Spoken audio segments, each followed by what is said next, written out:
question. Alors pourquoi avez-vous choisi ce métier, enfin ce professeur de français?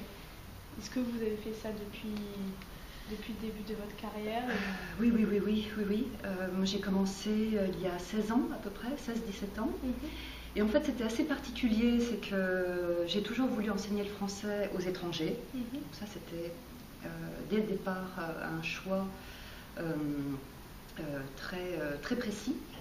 Et je voulais enseigner le français aux étrangers, plutôt à un public migrant, à un public donc issu de l'immigration, faiblement scolarisé.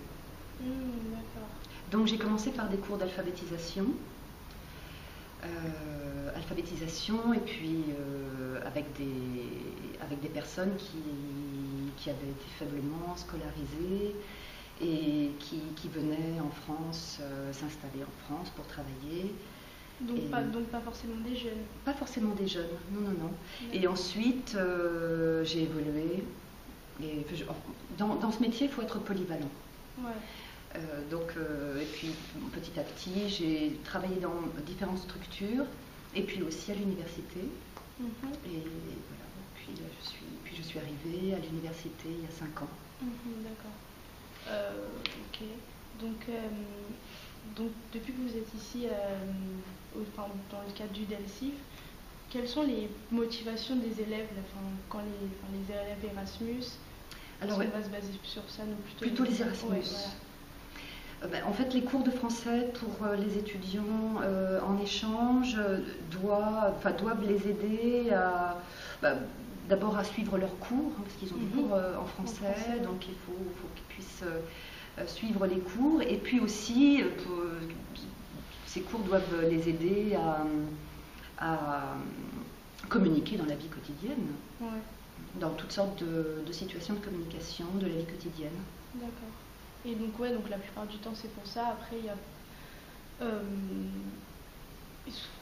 comment dire, après les élèves dans les interviews qu'on a fait hier, il y avait quelques élèves qui nous disaient que c'était aussi au niveau international, qu'il y avait beaucoup dans le droit international, il y avait beaucoup de choses qui étaient rédigées en français, et c'était aussi pour ça qu'ils voulaient apprendre le français.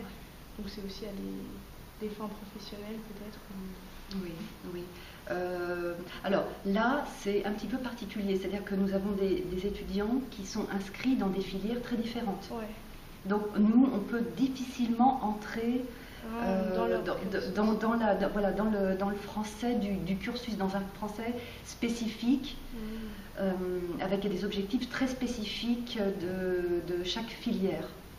Mais donc ça reste quand même du français très général. Donc général pour les aider à acquérir du vocabulaire et une certaine aisance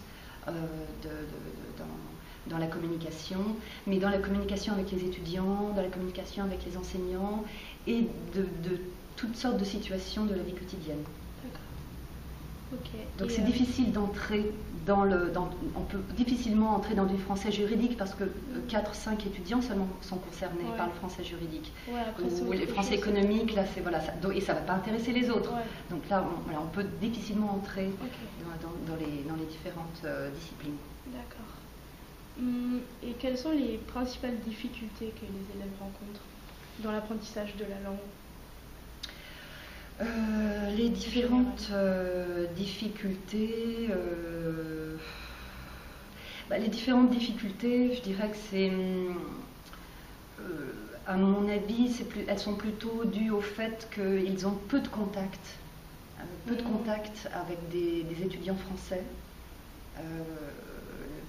Ils ont très peu d'occasions de véritablement communiquer à l'oral. Ça c'est ils n'ont pas beaucoup. Je pense qu'ils n'ont pas forcément beaucoup d'occasions d'interagir. Avant de venir ou quand ils sont ici? Quand ils sont ici. Ils n'ont pas de tuteur par exemple? De tuteur? Parce que moi je voudrais faire un séjour, un stage en Erasmus au Danemark, et ils m'ont dit qu'ils allaient m'attribuer un tuteur qui me présenterait la faculté. Il n'y a pas ce système-là? Alors je suis pas certaine. Je suis pas certaine. Non, je pense pas. D'accord. Je pense pas. Ou alors peut-être dans certaines filières seulement. Ouais. Mais je suis pas sûre que tous les étudiants soient en contact avec un tuteur. Et donc, moi je pense que leur principe